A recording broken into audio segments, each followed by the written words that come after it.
Good morning, all of you. Myself, Prajakta Patsokar from Department of Microbiology, KTHM College, Nasik. Today, I am going to discuss about the staining technique, which are mainly used in the microbiological world. So, before start with the actual topic, we have to discuss the few basic terminology. Now, first one is the stain.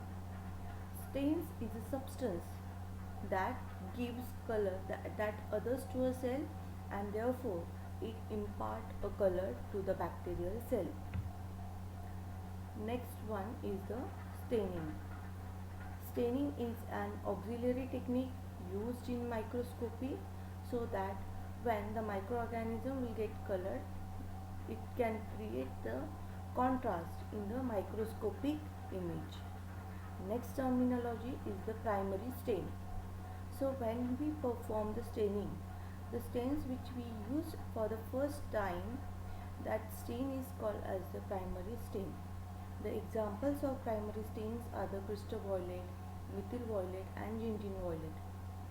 Next terminology is the counter stain. Counter stains are the stains which act which use against the primary stain. That is, they are used in the second time for within that procedure. So examples of this counter stain are the dilute carbofuchsin, safranin. Now next terminology is the mordant. Mordants are the chemical which can be used to fix the color to the cell. Example of the mordants are the Gram's iodine. Next terminology is the fixative. Fixatives are the chemical substances which mainly used to preserve or stabilize biological material. The examples are formaldehyde, picric acid. Next one is the accentuators. Accentuators are the substances that increases the affinity of the stain towards bacterial cell. Next terminology is monochrome staining.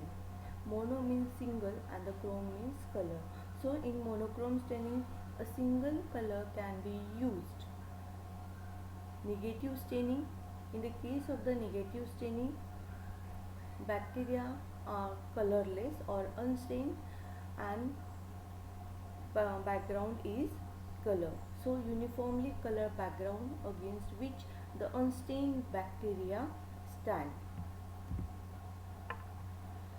So let's start with this staining. Why we require the staining techniques in the microbiology? So as bacteria consist of clear protoplasmic matter which differ slightly in the refractive index from the medium in which they are growing, and therefore it is very difficult with the ordinary microscope to see them in the unstained condition, except only when we are making the use of special methods of illumination. So, staining is of primary importance for the recognition of bacteria as well as to study them. There are two types of the stainings. It may be a simple staining or it may be a differential staining. So, we will discuss both of these staining techniques in detail. Before start with the staining, first we have to study the dyes or the stains which we mainly used in the staining process. So two types of dyes are there or the stains are there, basic dyes and the acidic dyes. So basic dyes, as their name indicates, they carries positively charged group. Now the presence of positively charged group, it's because of the pentavalent nitrogen groups which are present on the chromophore group of that stain, and these basic dye they are generally available in the form of chloride salts.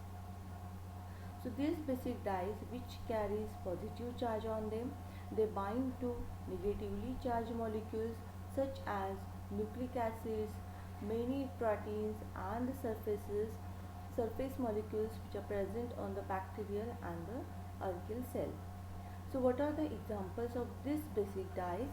Examples are the methylene blue, basic fuchsine, crystal violet, safranin, malachite green. Next one is the acidic dyes.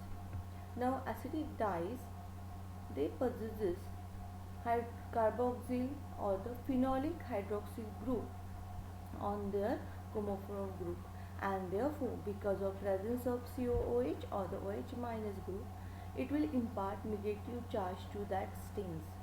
So when these acidic dyes, they come in contact with the negatively charged bacterial cell, it results in the imparting of color to the bacterial cell. Like examples of the acidic dyes are the eosine, India ink and the acid fuchsine. So first let's start with the simple staining techniques. So simple staining techniques, they are useful not only to show the presence of organism, but by using this simple staining we can also study the cellular contents which are cellular content of the bacteria. In the case of the single staining, single stain is used, and there are two types of the simple stainings, positive staining and the negative staining. So first we will discuss about the positive staining. Positive staining is also known as the monochrome staining. Mono means single and the chrome means color.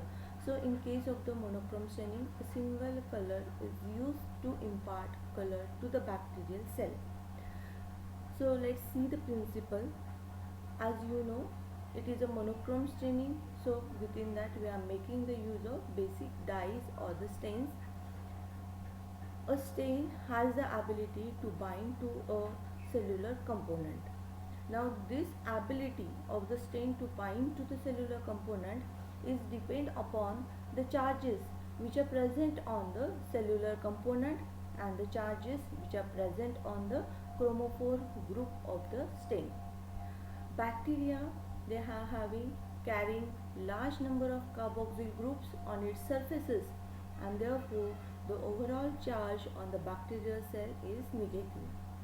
So when this carboxyl group, they undergo the ionization reaction, it will split or ionize into a COO minus and the H plus ions.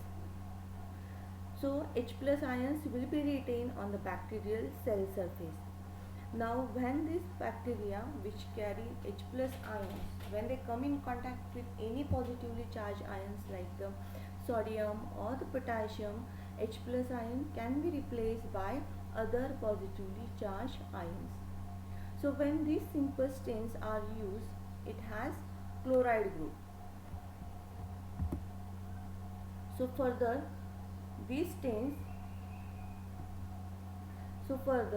these stains carry out the, now when the dissociation of stain is there, for example we can take the malachite green.